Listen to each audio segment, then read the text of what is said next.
ජපානයේ ඉඳන් තරුණේ කතා කරනවා. මේ යාළු වෙලා හිටපු ගෑනු ළමයාට ටිකට් එක වෙලා අරගෙන යන්න. කොහොම හරි එක කොල්ලෙක් ෆොටෝ වගේක් යවනවා කාටද? ජපානයේ ඉන්න කොල්ලට.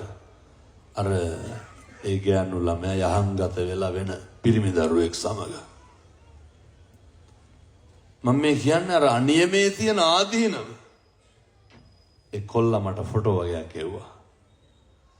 හාමුදුරුවනේ මේ හදපු කාමරේ කෙල්ලට ඒ ගයක් අරගෙන අවුරුදු ගාණක් ඒක හදලා සල්ලි දෙන හොඳට.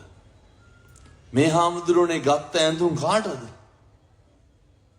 එයාලා හිටපු ගෑනු ළමයාට. හැම එකක්ම කැමති දේවල්.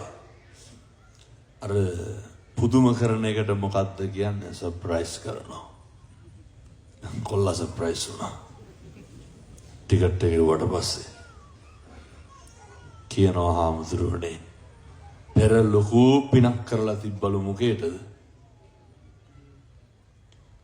ඒක එතනින් ගැලවෙන්න. අර කොල්ලත් එක්ක වෛරයක් නැහැ.